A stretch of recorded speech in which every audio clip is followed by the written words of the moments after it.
Okay, I want to welcome everybody tonight to our Diving Deeper Bible study. And we're going to continue with our book study. We're in the book of Genesis. And we are going to start in Genesis chapter number 11 and verse 10. But by way of summary, I want to mention what we went over last week. And that was the Tower of Babel story, which covers a mere 9 verses. So I want you to think about it. A major turning event in human history, and we only have 9 verses of it in the narrative that tells about what actually took place. So it shows us that what we're working towards and what we'll be in tonight, which is dealing with the life of Abraham, is very significant to God, to the people that this was written to, and basically for the entire plan of God coming to pass. Now, we're going to go in reverse tonight, like we have several times already in Genesis. We're going to go in reverse as far as chronology, and we're going to see the genealogy of Shem's descendants leading up to Abraham, which is going to be the primary focus from Genesis 12 all the way through Genesis 25. So let's put this into perspective. We have 11 chapters that explains the existence of humanity from Adam until essentially Abraham. 2,000 years of human history, 1/3 of human history in 11 chapters. Abraham's life, which we're going to get into tonight, goes from essentially the end of chapter 11 till into chapter 25. So you have Abraham and his life story getting 14 chapters, a couple chapters more than the first 2,000 years of human existence. So let me ask you a question. Do you think Abraham is important? Absolutely. And we're going to see that as we go forward tonight. Now, we're going to see that what we cover tonight in the genealogy is broken down into 2 different segments in this chapter. You have basically verses 10 through 26, which is a bridge between primeval history and what we will get into in the patriarchal narratives beginning with Abraham.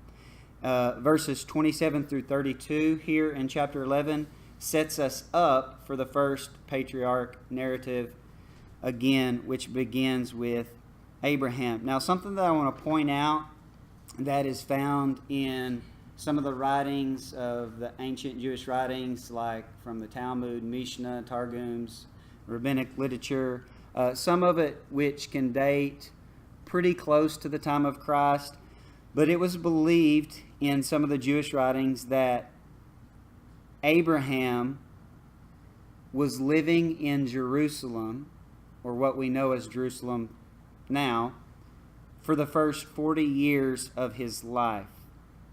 Okay, and he would have been about 40 years old when the Tower of Babel incident took place. And the reason why he was in Jerusalem is he was living with Noah and Shem, which, if we were to look at the ages of each of these guys, Noah, Shem, and Abraham, we can see, let me pull up that PowerPoint, we can see that that is a plausible idea. Let's look at that for just a moment. Noah lived from the year 1056 after man to the year 2006. Shem lived from 1558 to 2158 after man. Now, look down at the bottom of the list, and you have Abraham, who was born in 1948. This would be 1948 years after Adam. And you can see that Noah would have been alive, if you look back up at the top here, Noah died in the year 2006, and Abraham was born in 1948, which means that this is a possibility. This is not in Scripture. Scripture doesn't tell us that. But some old writings from fairly reliable sources, ancient Jewish sources, say that Abraham was with Noah and Shem living in Jerusalem up until right after the Tower of Babel. Remember who was responsible for basically organizing and leading the building of the Tower of Babel? Nimrod. And Nimrod is the one who is believed to want to have killed Abraham, which is why he was with Noah and Shem. If this is true, and I kind of, this is my personal opinion, I believe that it is. Remember what I said last week? Noah's father knew Adam. And if Abraham spent time with Noah,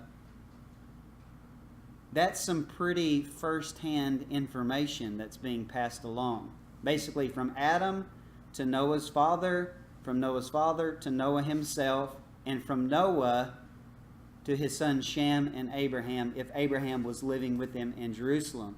That's why it's believed in Genesis 14, which we'll get to eventually, that Abraham paid tithes to Melchizedek in Jerusalem, or Salem, Shalem, because it's believed that he was honoring Shem, who is believed in, again, in some ancient Jewish writings, to have been Melchizedek. Like I said, Scripture does not say this, so it may or may not be true, but what I wanted to point out is that it is a possibility based on the genealogical records that give us the age and the time that each of these patriarchs lived here on the earth. So I thought that was interesting to point out. So basically, you would have Abraham returning to the area of Mesopotamia after the Tower of Babel incident. And that's where we're going to see the call of Abraham begin here in just a moment. But I want to go over one more time, what was the judgment of Babel? What did we see in Scripture and extra-biblical text that we could conclude was part of the judgment of Babel? Again, because God could not flood the earth with water again. The building of the tower was utter rebellion and defiance against God. And God has to come up with an alternate plan than flooding the earth and killing humans. So what happened with the judgment of Babel? An earthquake. The earth was divided. People were divided. Languages were mingled. What else happened? As we've seen in the PowerPoint. The age of man. Remember it says in Peleg's day and his brother Yoktan, which means he will decrease in their lifetime, which fits perfectly with the judgment of the Tower of Babel. Man's age decreased. And you can see that from Peleg and Yoktan forward. You can see that man lived significantly shorter, especially those who were born after their lifetimes. So that was another part of the judgment that took place at the Tower of Babel. What else happened that is never mentioned in church but is very crucial to how the rest of the Bible will unfold? There were 70 nations dispersed, which is not some arbitrary number. And these nations were given over to other divine beings, sons of gods, who would rule over the nations. But what does God do? God chooses out a people group for himself. And we're going to see that very clearly in what we read tonight and really in the rest of the Old Testament. It's very obvious that is exactly what God does, because from Genesis 12 through Malachi 4, it is all about the Hebrew people. Exclusively. God dealing in, with, and through covenant with the Hebrew people. Okay? So there was a judgment of turning the nations over to the other divine beings, other Elohim, and God essentially choosing Abraham, and from Abraham birthing a people, which will be the primary focus. Okay, now one last question, and we'll jump into the actual reading of our text. What would explain the brevity of content from Genesis 1 to Genesis 11? Again, that's 2,000 years of time. What would explain the lack of detail and the lack of information about the first 2,000 years of human existence? Who it was written to and who it was written by. When you understand that Moses is the individual who began the writing of what we call the Torah, and you understand that he was a Hebrew called to rescue Hebrews, and the fact that the Torah was written to the Israelites, the Hebrew people, then it makes sense that the writer, for the hearer's sake, remember, not everybody had a written copy of the text like we have today. Most of what they learned would have been by hearing. So it would have been for the hearer's sake, of the audience it was written to, hey, let's get to us, right? Let's get to some content that is relevant to us. And I believe that's why it is so sparse on what it says. Now, would the audience it was written to have known a lot of details that didn't need to be explained? Of course, because oral tradition was big time important in antiquity and in the ancient culture. And so they would have been insiders. They would have had inside information. They would have known the stories. And therefore, there is a lot of things that they didn't need explained, which would have been helpful for us living 4,000 years after the fact. But how many of you know, and this is going to be a shock to a lot of church people, when Moses started writing the Torah, he didn't have the 21st century church floating around on the back of his head. He didn't know there was going to be a church. Okay? So it was not written to us. It was written for us, but not to us. And the writer would have no clue that eventually, someday, thousands of years later, that the text he wrote, Moses, would be preserved year after year, very accurately, and passed down from generation to generation. He had no clue. He was writing to the Israelite people, and that's all he knew. Okay? So God worked through flawed human beings then, just like he does today. And when they wrote the biblical text, they were not zapped into a trance. They were not given omniscience. Their hand was not grabbed by God or the Holy Spirit when they wrote down what they wrote. God used them, their personalities, their knowledge, which was limited, obviously, because when we've went through the book of Genesis, we've seen that they thought the earth was flat, and that has been proven wrong. But God didn't feel obligated to step into time and say, listen, the earth is not flat. He worked through their knowledge, as limited as it may appear or seem to be. For us looking back in hindsight, God still used them, and his word has been preserved in an amazing way for many thousands of years. With all of that lengthy introduction in mind, we're going to jump into verse number 10. Now, remember, these verses were added later. They're relatively recent. The chapter divisions are recent. So how should we adequately divide the book of Genesis? Anybody remember what I said in the beginning in the literary layout of the book of Genesis? It is laid out basically from genealogy to genealogy.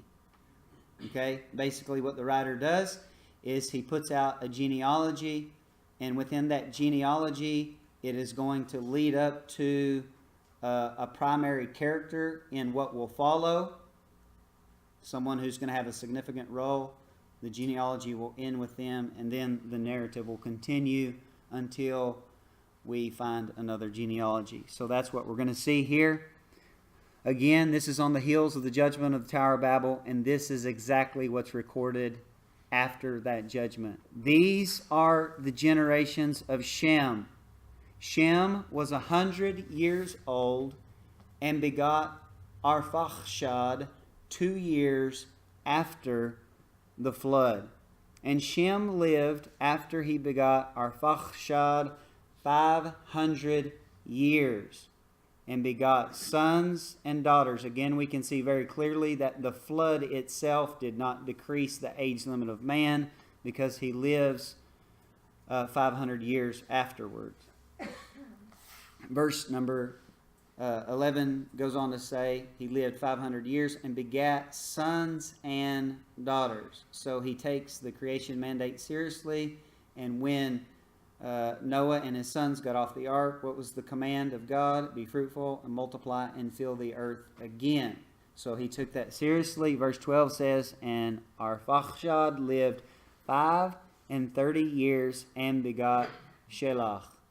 And Arphaxad lived after he begot Shelach 403 years and begat sons and daughters. Now, y'all stay with me. I know we're in the begats, but as we've seen already on several occasions, the begats are very, very important. They help us date things, and they tell us a lot. Verse 14, and Shelach lived 30 years and begot Ever, which is the root word Ein Bet Resh, which gives us the word we know as Hebrew or Ivrit, which is Hebrew. This is the word that derives from. So he lives 30 years, begats Ever, and Shelach lived after he begot Ever 403 years and begat sons and daughters. And Ever lived 430 years and begot Peleg. And Ever lived after he begot Peleg 430 years and begat sons and daughters. Now, this is a genealogy that we've already seen, right? Genesis chapter 10, which is explaining the dispersal of Noah's sons after the event in chapter 11. But here we have the genealogy of the favored son, Shem, being highlighted here. Why is that? Because he is building up to the individual, the end goal of the genealogy that will end with someone important that's going to play a major role, and that will be Abraham. Okay, verse 18. And Peleg lived 30 years and begot Reu. And Peleg lived after he begot Reu 209 years and begat sons and daughters. And Reu lived 32 years and begot Serug. And Reu lived after he begot Serug 207 years and begot sons and daughters. Verse 22, and Serug lived 30 years and begot Nahor. And Serug lived after he begot Nahor 200 years and begot sons and daughters. And Nahor lived 29 years and begat Terach. And Nahor lived after he begot Terach 119 years and begot sons and daughters. And Terach lived 70 years and begot Avram, Nahor, and Haran. Okay, so basically it built up to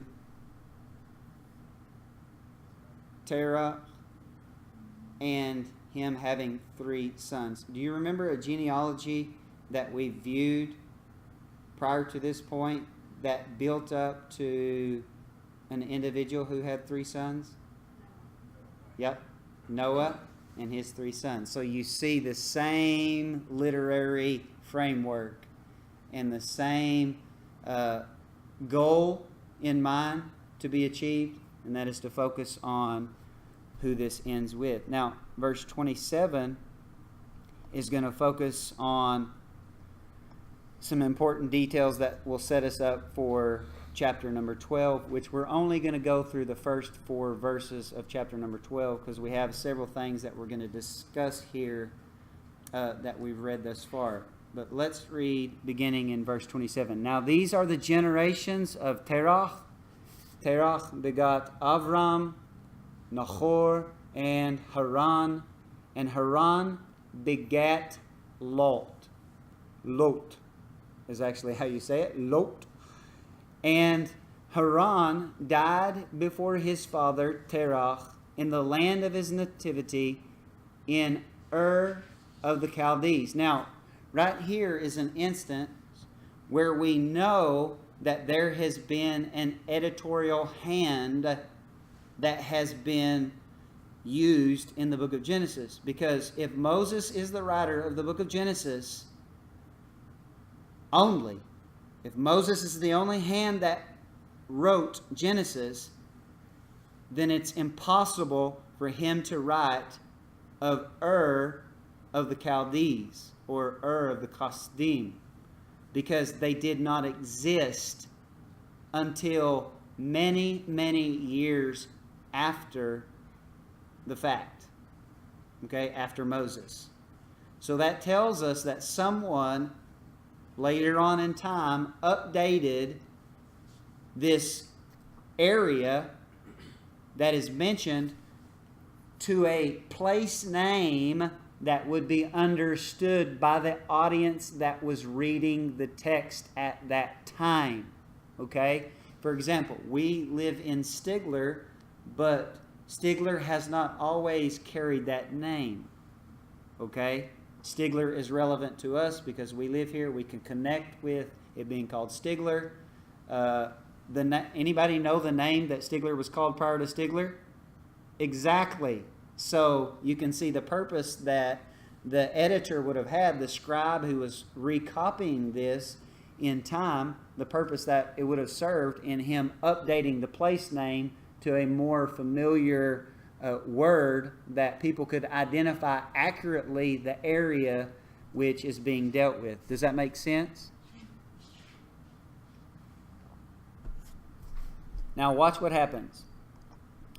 And Avram, verse 29, and Avram and Nahor took them wives. The name of Abram's wife was Sarai, and the name of Nahor's wife, Milcah, and the father of Iscah. But Sarai was barren, she had no child. And Terach took Avram his son, and Lot the son of Haran his son's son, and Sarai his daughter-in-law, who would also be what? His granddaughter. You following? Terah, let's just use the name we're familiar with. Terah took Abram, or Abraham, his son, and Lot, the son of Haran, his son's son. Now, I think I need to do a little bit of explaining here. Going back to verse 26, it says, Terah lived 70 years and begot Abraham, essentially, Nahor, and Haran. When you study extra biblical text, you'll see that Haran was the oldest, and actually Terah had Haran when he was younger. Okay, Haran was the eldest of the three. Abram's mentioned first because he is the most important, at least in the writer and the reader's mind. Okay, so Haran, if you want to make this note, Haran was born in 1916. Okay, let me pull up the PowerPoint here. I'm going to move it to this other screen. Haran, well, let me highlight verse 26 just so we can kind of grasp this in our minds. Haran was born in 1916. When was Abraham born?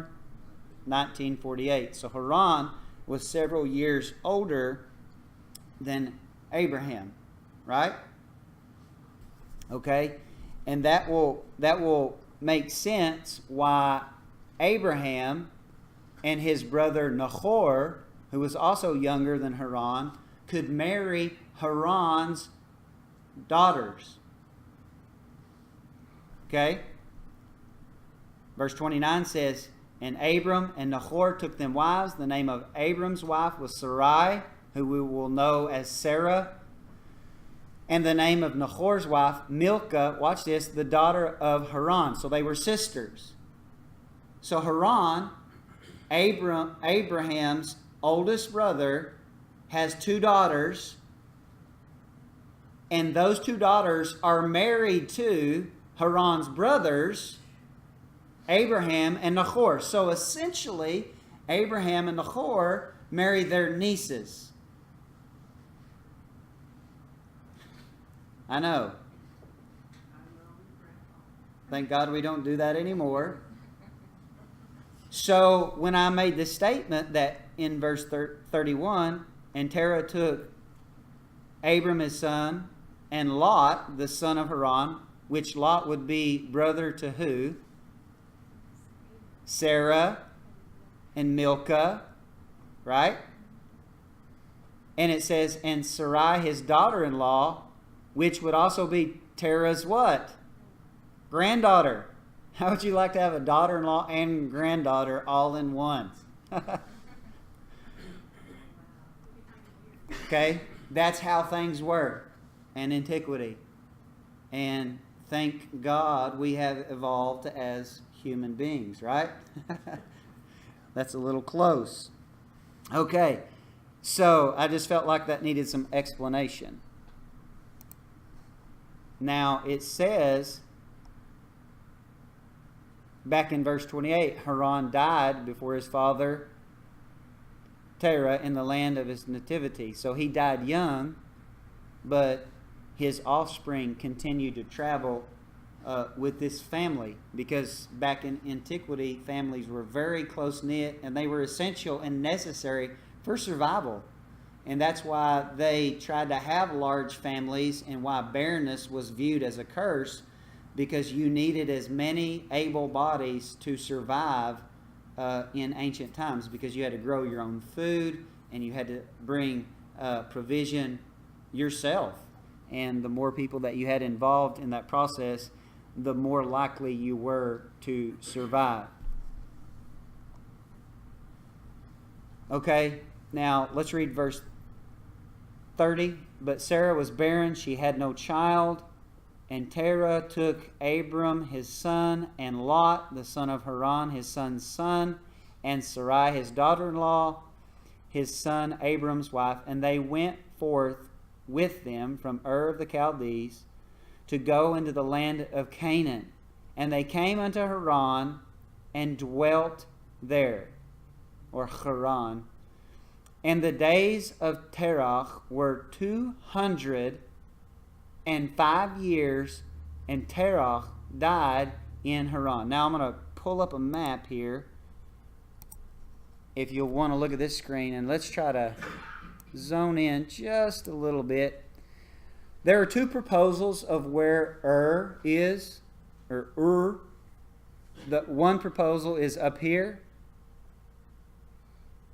and the other one is down here, more east, situated here on the rivers that run through what is modern-day Iraq, what is known in that time as the area of Babylon, or Babel, which is where the tower was built.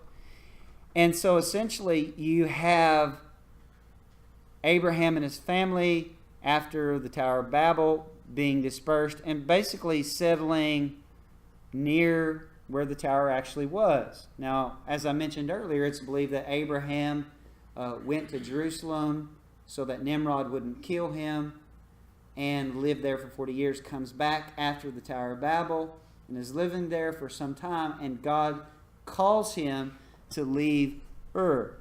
Now, basically what we can put together based on what we're about to read, what we've read, and what we can see in Acts chapter 7, is that the initial call for Abraham to leave his family took place while he's down here in Ur.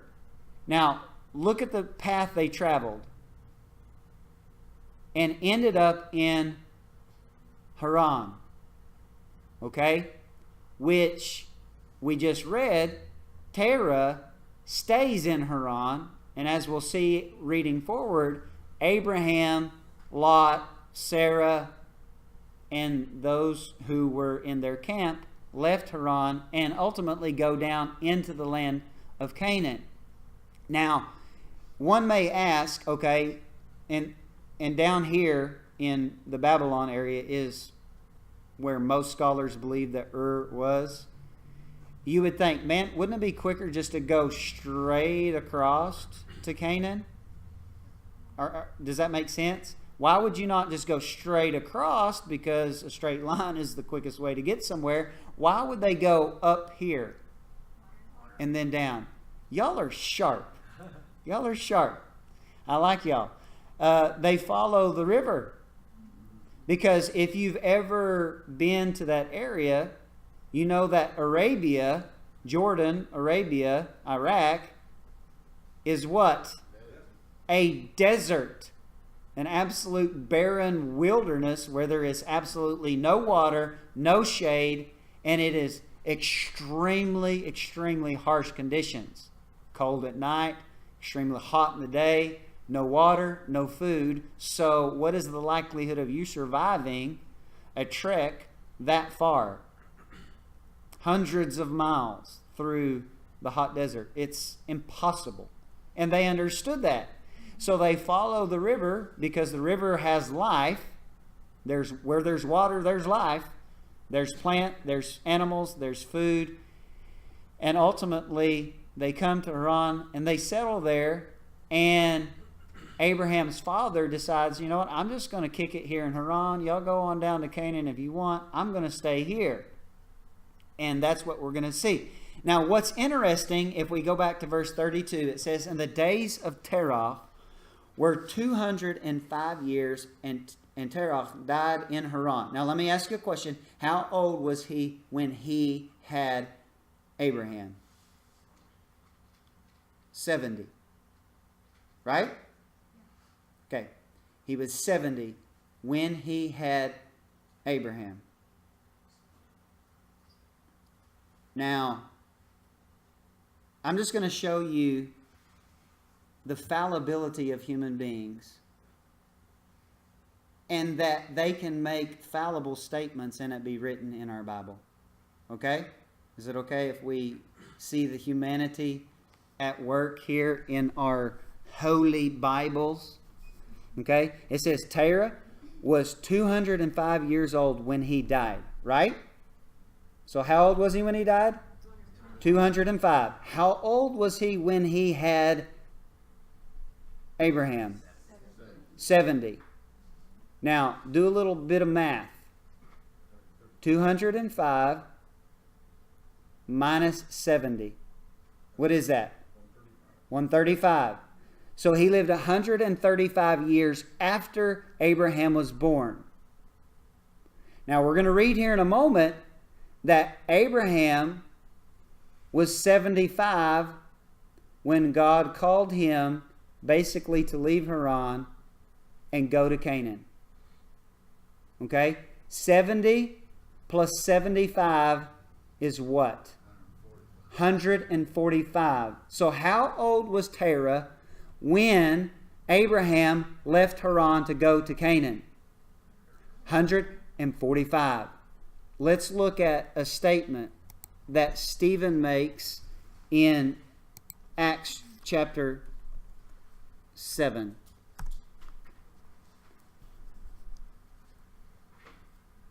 Then said the high priest, "Are these things so?" And he, Stephen, said, "Men, brethren, and fathers, hearken. The God of glory appeared unto our father Abraham when he was in Mesopotamia, before he dwelt in Haran." Watch this. "And said unto him, Get out of your country and from your kindred and come into the land which I will show you. Then came he out of the land of the Chaldeans, and dwelt in Haran. And from thence, when his father was dead, he removed into his land wherein you now dwell. Time out here. Stephen said that Abraham didn't leave Haran until Terah was dead. However, simple math tells us that Terah was 145 years old and lived 60 years after Abraham left Haran. We have a problem. It can't be both ways. Right? So how can we resolve this issue? Because if you're someone who is against the Bible and the inspiration of the Bible, you have a very valid point. Because you have found an error. Somebody's wrong. Either the writer of Genesis is wrong or Stephen's wrong.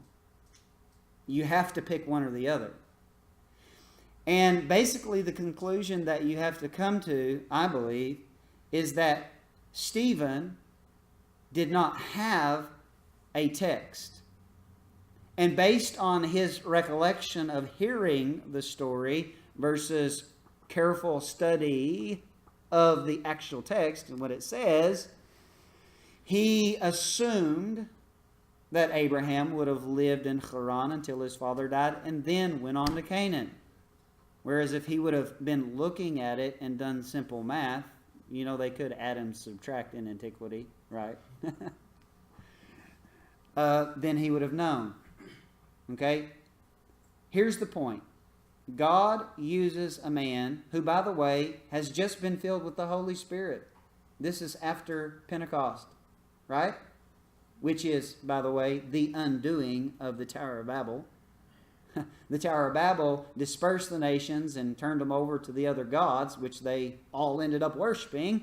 And the day of Pentecost was God not confusing their language, but using their languages to reconcile all the nations back under the one true and living God through the finished work of Jesus Christ. I could really chase a rabbit right there and really hurt some Pentecostals' feelings with some truth bombs, but I'm going to leave that for another time. But the point is, God uses this man who is filled with the Holy Spirit, who dies a martyr, not having his facts straight. He preaches an awesome message. You read the rest of this. He gave them the what for, and they killed him for it. But he didn't know accurately, or the other solution is there was another text floating around that he had in mind called the Samaritan Pentateuch, which reads differently than the Masoretic text. I'm actually going to show you when I say that there is no perfect text anywhere in existence, why I make that statement. It's called Textual Criticism. I want you to look over here on the screen. It says the Septuagint and the Samaritan Pentateuch, however, offer a quite different set of ages for the post-Diluvians, which would be those after the flood. The deluge being the flood. So they are after the flood. Now, I want you to look at this. This is broken down by having their names. The MT stands for the Masoretic text, which is the base Hebrew text that is used for most English translations. For example, the King James, when they translated from the Hebrew Old Testament, they used the Masoretic text. The problem with that is the Masoretic text they used, the King James translators used, only dates to 1000 AD. 1000 AD. Okay? Then you have the Samaritan Pentateuch, which dates a lot later in antiquity than the Masoretic text. And then you have the Septuagint, which is the Greek translation of the Hebrew Old Testament, which dates to a couple hundred years before Christ. Okay? And basically what it is showing in this graph is that Shem is said to be 100 when his first son is born.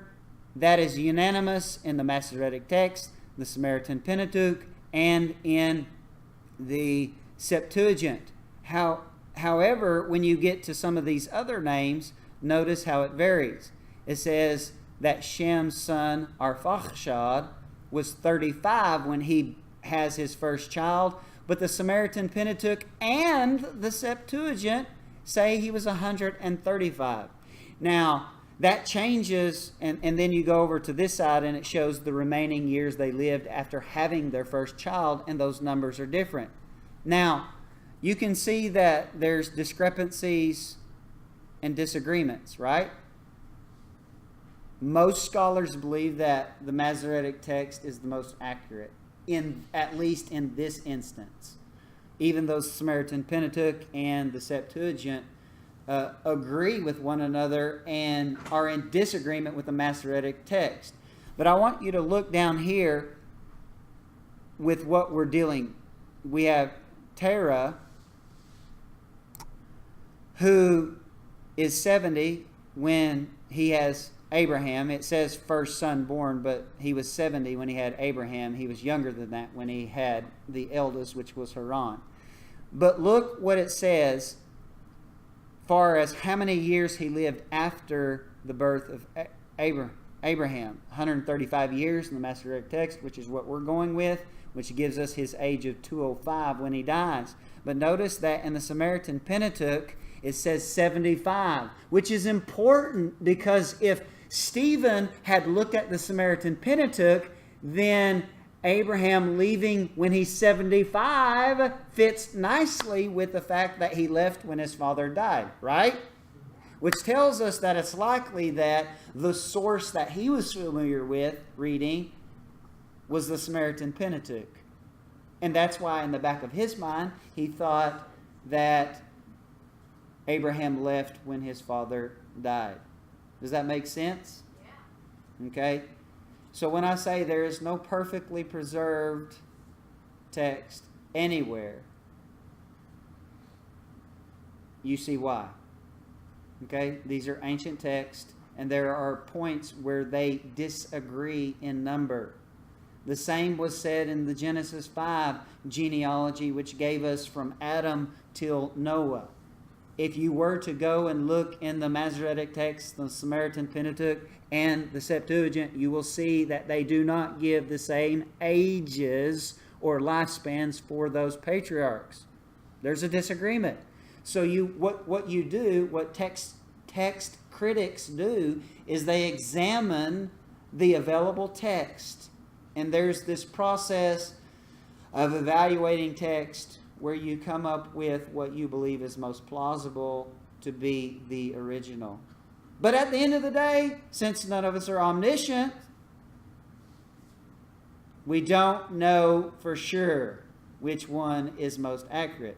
I believe there are very good hermeneutical rules that we can use to come to, what would be believed a consensus by those who do this type of study. And this is the type of study that I love. But you're like, we don't love it, okay? So I understand that. But I wanted to point that out because I've made this statement before that there is no perfectly preserved Bible. And this is just a perfect example that shows us how I can make that statement and it carry undeniable weight. Okay? So let's go back to our text. And I believe it's very clear that we should go with the Masoretic text here and believe that Abraham left his father in Haran and went into the land of Canaan. Now, I want to pull the map back up right quick because the initial call came here. They traveled as a family to here. And the call that we're going to read about takes place from here. And then we're going to deal with Abraham and his life for the next 14 chapters. Okay? Verse 1, Now the Lord had said unto Abram, or Avram, Get out of your country, and from your kindred, and from your father's house, unto a land that I will show you. Now you have to understand, this is an amazing step of faith. For them to leave their familiar surrounding, where they are established, where they are surviving well, they are preserved, and God says, all right, I want you to go, I want you to pack up and go, leave your family and go where I'm going to show you. He doesn't even tell him the exact location when he tells him to leave. So he goes on to say in verse 2, though, if Abram will do what he's being asked to do, he says, and I will make of you a great nation, and I will bless you, and I will make your name great, and you shall be a blessing. In other words, God says, I'm not asking you to do this to punish you. I have a plan, I have a purpose, and it's going to work out for your benefit. It's going to require faith. It's going to require sacrifice. You're going to have to trust me, but it will prove to be worthwhile. So we can see very clearly through the whole of Scripture that anytime God asks us to do something, no matter what that might entail, it is going to be worthwhile, and it is going to benefit us, it is going to favor us, and not only us, as we'll see as we continue to read, it's going to be a blessing to the rest of the world. Now, Abram has no clue how far reaching this promise would extend, because we, in Galatians chapter 3, are included in this Abrahamic promise and blessing. We are a fulfillment of Abraham's faith. That is amazing. Abraham didn't know that when he decided to believe God and trust God. And that shows you how far beyond what we even think of God's blessing and fulfillment of His promise that it actually is, and it actually extends to. He goes on to say in verse 3, and I will bless them that bless you. And in in the latter part of that, he says, and curse him that curseth you. Now I want to stop there for just a second, and I want to highlight that, because it's very noteworthy. Now you miss this in English. It simply says, and curse him that curseth you. But in the Hebrew, it says over here, U mekalelecha ur. It uses two different words for curse. And this is how it should be translated. And those who disdain you, I will curse, using a stronger word. In other words, he's saying those who do not esteem you, those who disdain you, I will curse, using the stronger word for curse, the word that we see back in Genesis associated with the fall. He says, I will bring on them the curse, those who disdain you. Okay, and I believe that's noteworthy. He goes on to say, though, in the latter part of this verse, and this is part of what we are actually fulfilling, which is amazing. And in you shall all families of the earth be blessed. In other words, you have the judgment at the Tower of Babel. The nations are dispersed. God chooses Abraham and his family.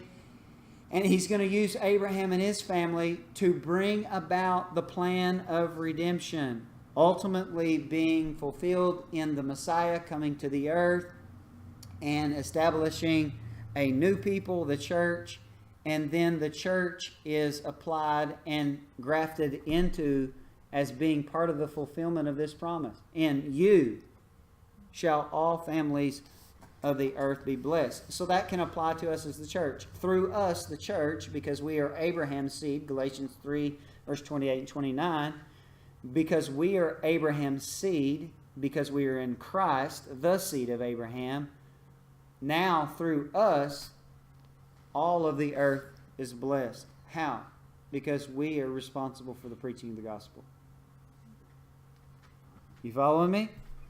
So Abraham had no idea that the promise made to him would not only benefit him and his actual literal descendants, but also a grafted in remnant of people, which we know as the church. Verse 4, and that's where we're going to close for tonight. So Abram departed as the Lord had spoken unto him, and Lot went with him. Now again, who is Lot?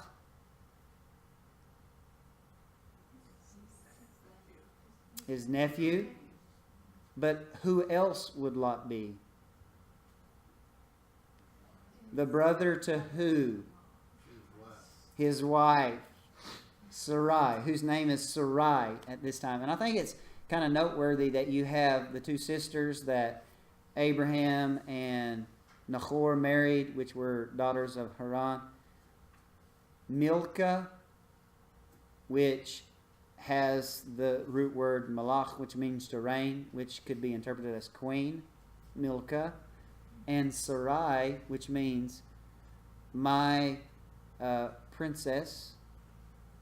Sar, which is ruler or prince. Sarah would be the feminine form, which would be princess. Sarai, which has, this royalty language that's connected to it. I thought that was kind of interesting. But it says, so Abram departed as the Lord had spoken unto him. Lot went with him, which we're going to see Lot is mentioned here because he's going to actually end up being a thorn in the side. And Abram was 75 years old when he departed out of Haran.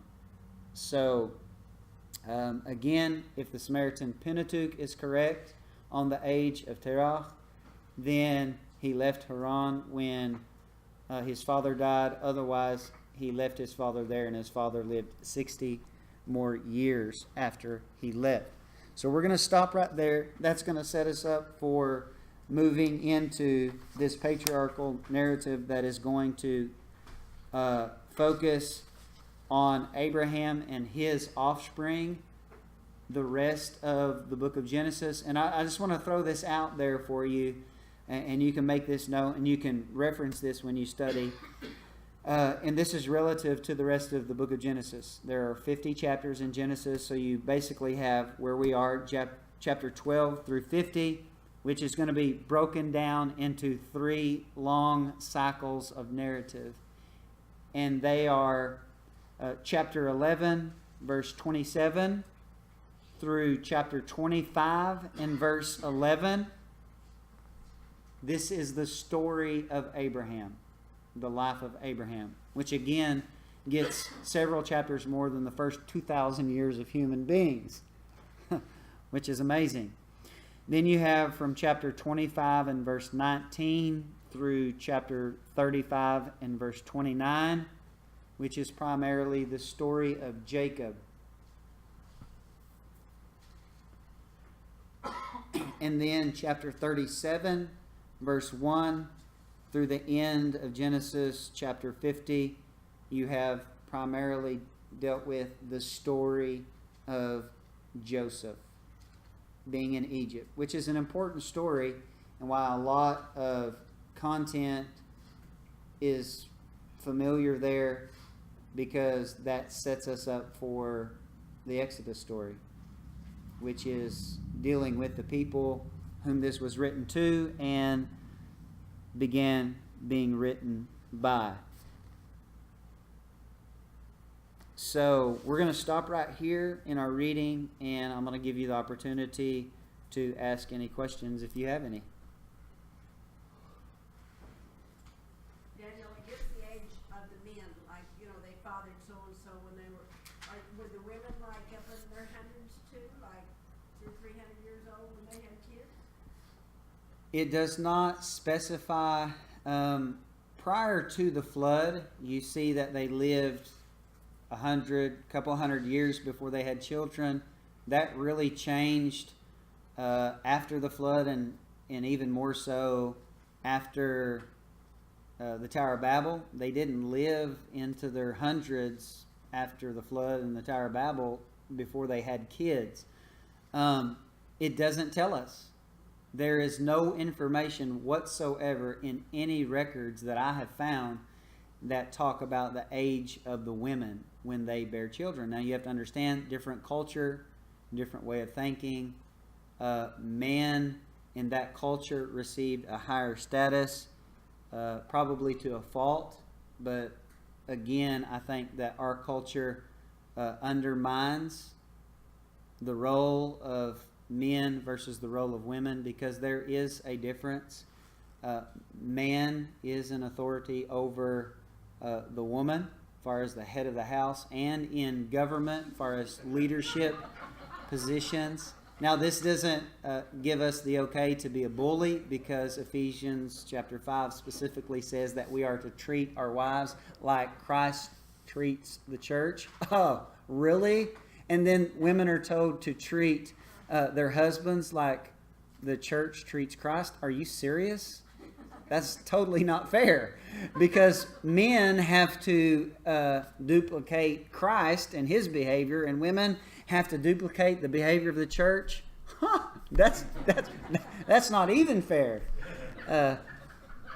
Because I'm real familiar with what is called the church and church people and how they treat Christ, and that's not in any way fair. So God has set the bar for men and how they are to act and respond and rule and govern.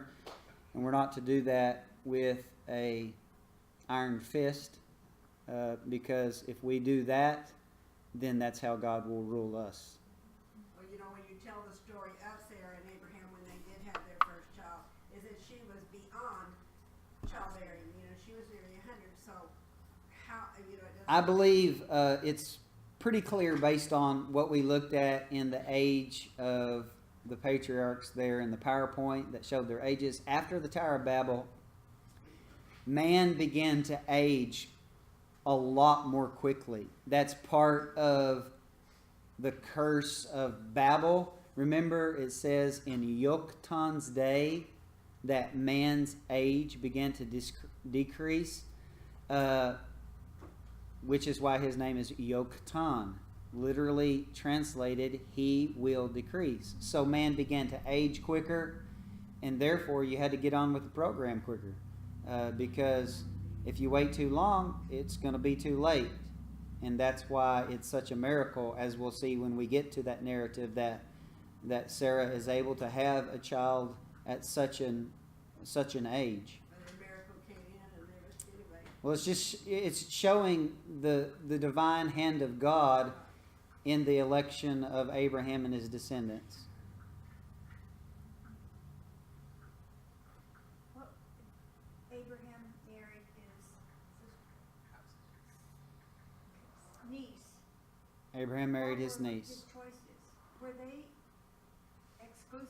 Because in that culture, most marriages were arranged by the parents. It doesn't tell us exactly how these marriages were arranged, but that was the norm. But were there women outside of his family that he could have married? They were pretty close knit in intermarrying.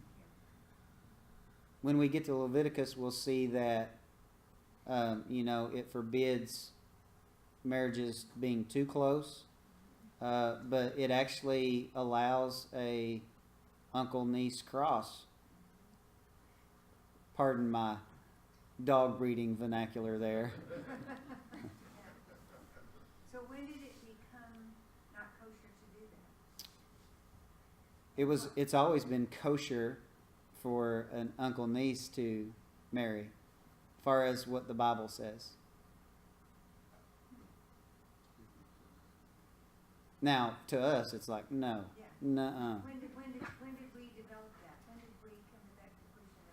I don't know that we could pinpoint a time where that became known, but you have to think, they were literally starting over after the flood, so your options are pretty slim pickings. So it's kind of like either procreate with, your cousin, or go extinct. Which option do you prefer? So they didn't get like the birth defects and stuff like that? I believe as man has evolved and as the curse has remained on the earth, that has presented problems that we see more so in birth defects. Plus, I think a lot of man's attempts through the knowledge of the Watchers that came down and introduced genetic modification and things like that came into play. But it doesn't say that there were, ongoing problems of birth defects. Now, the norm for most of the people in antiquity was not to live long lives. I mean, these people, part of the blessing of Abraham and his descendants is they'll have long lives. Because if you look at other writings, cuneiform tablets and things like that, other writings from the ancient Near East, most people didn't live past their 30s. So it was really short lifespan. So they were very blessed, and it shows that the blessing of God and the favor of God was upon Abraham and his descendants because they were blessed with longer lives than normal. Are there any writings anywhere that talk about the possible other writers or editors of Genesis?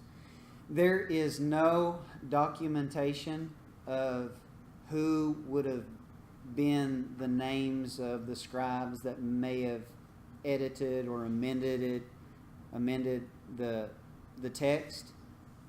We don't know who. We just know that it did happen because it had to have, for some of the name locations that are mentioned. It's literally an impossibility for the original writer, if it was Moses, to have written Ur of the Chaldeans, because that was a term that developed later on in time. Most scholars would think that the final form of Genesis was edited and revised during or after the Babylonian exile, which would be, beginning about 600 BC, 600 years before Christ. You have scribes updating, trying to preserve the text, because when you have a nation like Babylon come in and destroy, that's a threat to your history. And there is a chance that some of it was destroyed and it was rewritten. And a lot of modern scholars will not give Moses credit for writing all of the Torah. There are a lot of theories and hypotheses on, different figures that wrote different portions of the book of Genesis. And if you read Hebrew grammar, you can kind of see the case that they're trying to make because of the terms and the words and the vocabulary and the grammar that's used kind of changes and shifts. But I don't think that demands that there were multiple authors. But it is very clear that there was editing and revising of the material throughout time. Follow up to that. Other than Christian tradition, do we have any thing to point to know that Moses was the original author? Jesus himself affirms Mosaic authorship of the Torah. And that, to me, carries more weight than what anyone says. Modern scholars can challenge the Mosaic authorship, at least of the first draft. And I'm not saying that everything that we read in Genesis through Deuteronomy was written by Moses, because, I'm sorry, you can't write about your own death. Someone had to add that. But at the same time, if Jesus says post-resurrection that, it talks about him taking his disciples back to Moses writing, and then he makes the statement, Moses wrote of me, that carries a lot of weight with me, that Jesus would affirm at least his hand was involved in the originating of the Torah. When I say Torah, just so everyone is clear, that's referring to the first 5 books of the Old Testament: Genesis, Exodus, Leviticus, Numbers, and Deuteronomy.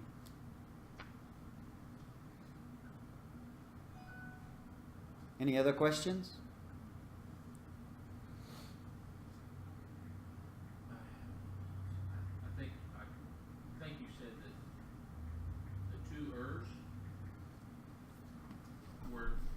only talked about the bottom one. Is there no?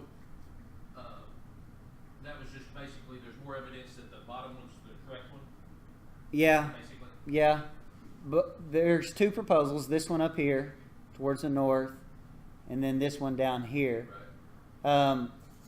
Most scholars, it's not unanimous, believe that he was originally called from here. But there are some that hold to the fact that he was called from this area. And is there any? This is semantics, but in the Bible, Haran is spelled with one R. On the map, it's two. Is that any significance to how that happened, or why? Just over time. Basically, you are transliterating a language where your language does not have those words. Haran is not an English word.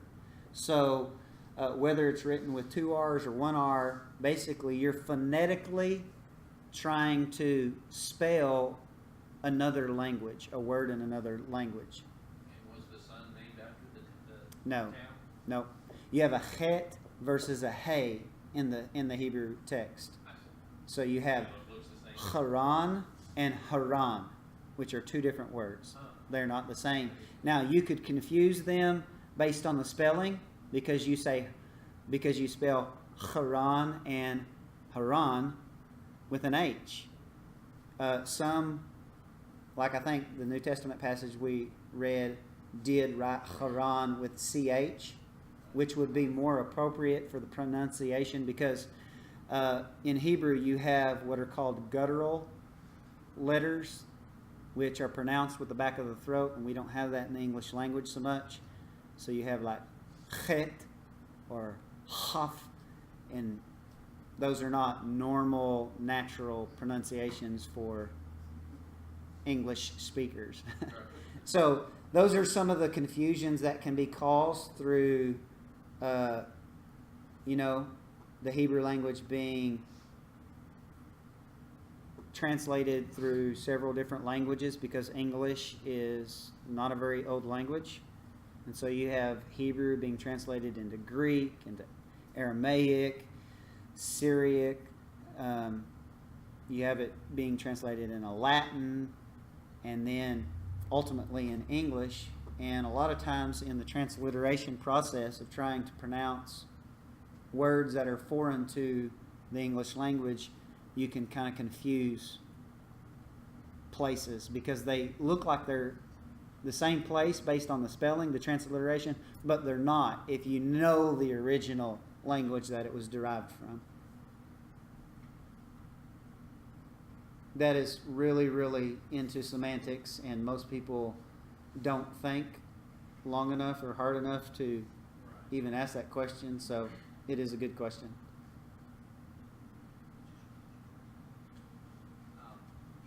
And those who disdain you, I will curse. Is it the same word for blessing there? Or is it? Yes. Two same words? What Yeah, is that? blessing in verse 2 where it says, I will bless you and make your name great. You shall be a blessing. Verse 3 says, I will bless them that bless you. That is the same word. Bless and bless is the same. But when you get to the latter part of that verse there in 3, where he says, I'll curse him that curseth you, he's using a stronger word to indicate what will happen to the person who just simply disdains you. Now that word can mean curse too, but it's not as strong a word as what God says will happen to those who curse you. So basically God was saying, I'm on your side, and you see that through the rest of the Old Testament. God has chosen as his people Abraham and his descendants, and anyone who jacks with him is going to pay the price. Okay, same thing that goes for the church. We've been grafted into that covenantal promise, which is interesting because every nation that came against Israel, even nations that God used to chastise them, i.e. carry them away into exile, those nations came to not exist. So is that word blessing like favor? Yeah, it's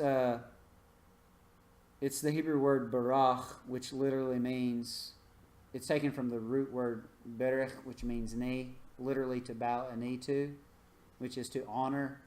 And we see that far as what's related to the term to bless is longevity, fruitfulness, prosperity is actually a part of the blessing. Abraham was very wealthy, and so were his descendants.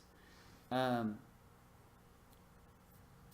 lot of the things that we would associate with, being blessed, they would have as well.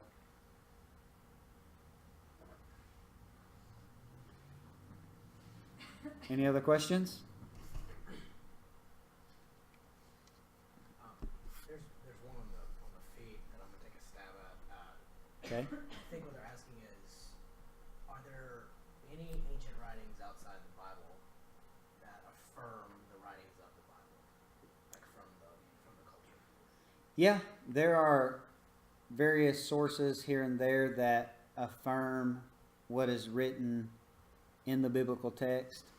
Not as much as you would think, and archaeology is still uncovering things that would support the claims of the Bible. There's not a lot that goes back to the timing of what we're in right now, Genesis. There are a lot of ancient Mesopotamian texts that have different proposals of how the earth was created and the concept of gods and all of that. And honestly, Genesis is somewhat of a refutal and polemic against what would have been floating around in the ancient reader's mind, because they were familiar with Mesopotamian thought. And then the people this was originally written to, the Israelites, were also familiar with Egyptian thought. And Egyptians had their own ideas of gods and things like that, which is why it's so significant when we get into Exodus that the plagues will manifest in the way that they do, because it was actually a judging of some of the gods that were worshipped in the Egyptian culture. And it was literally God saying, hey, I'm the biggest and the greatest of all the gods. And you kind of see that throughout the rest of the Old Testament dealings with his people and the other nations. I mean, because the other gods that the other nations worshipped were real beings. They were real entities. I mean, the hieroglyphics and the cuneiform tablets and things like that show and depict these ancient beings are much like beings we read about in our own Bible.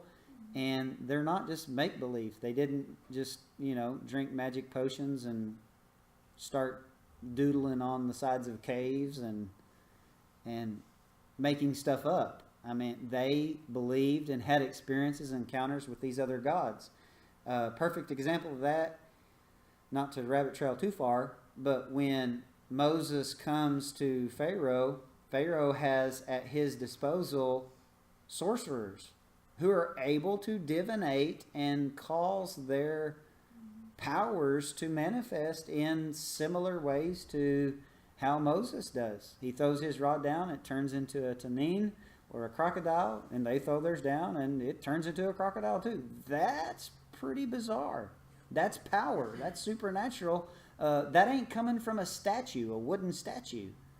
There's more to it than that. They weren't a dumbed down bunch of people who believed that a wooden statue actually had magical powers. They believed that that was what the entity they worshipped would embody, kind of like the temple.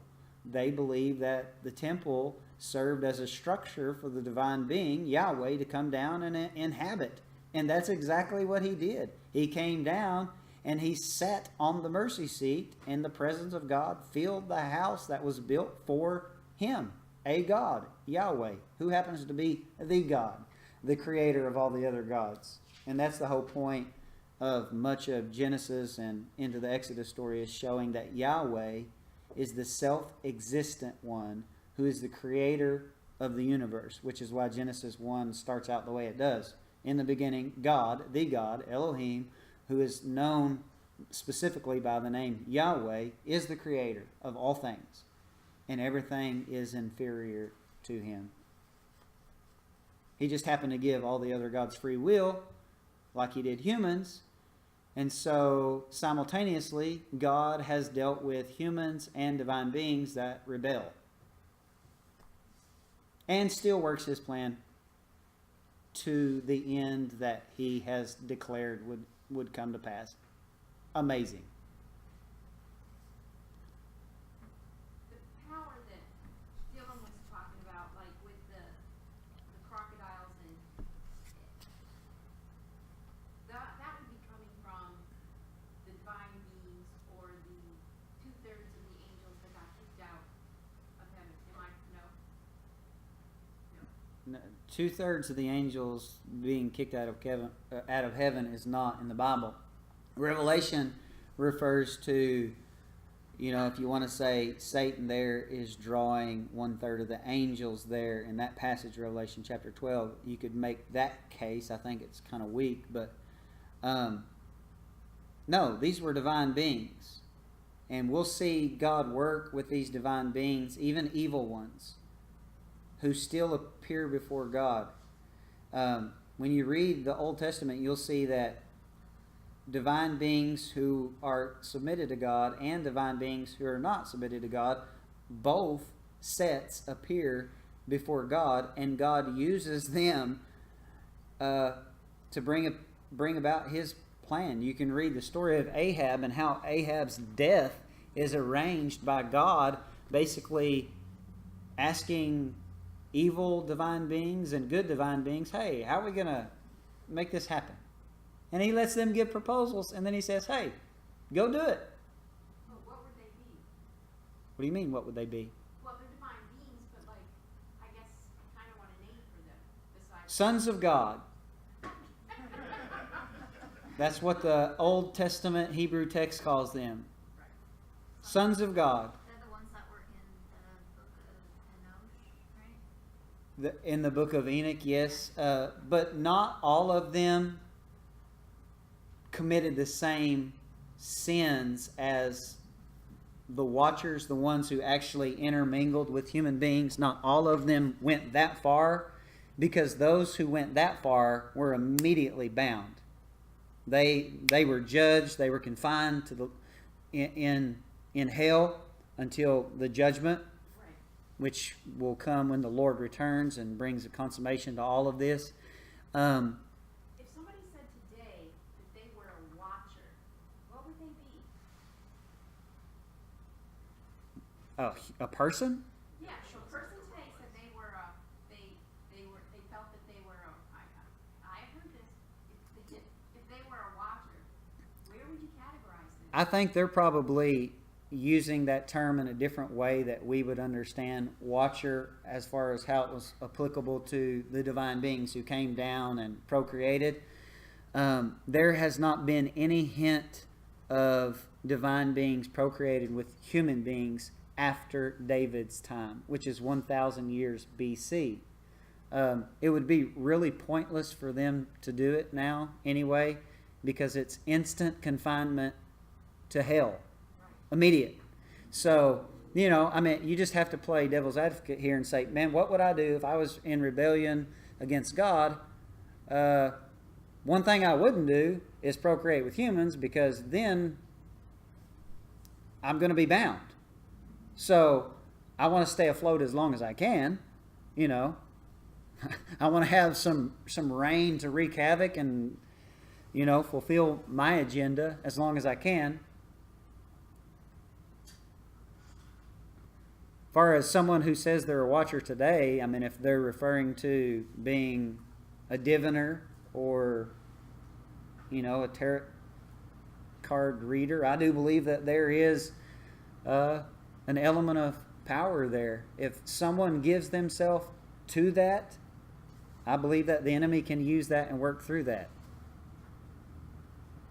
There really is a divine, I hate to say it that way, but there is a divine power behind a lot of this witchcraft that's out there.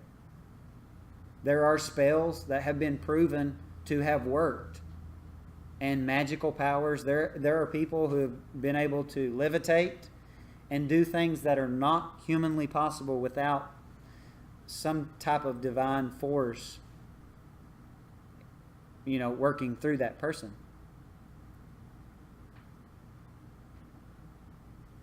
Any other questions? All right, I want to thank everybody who tuned in to the live feed tonight, and anyone who watches this video on the recording. We hope that more people will get involved, and we're looking forward to continuing this every single week.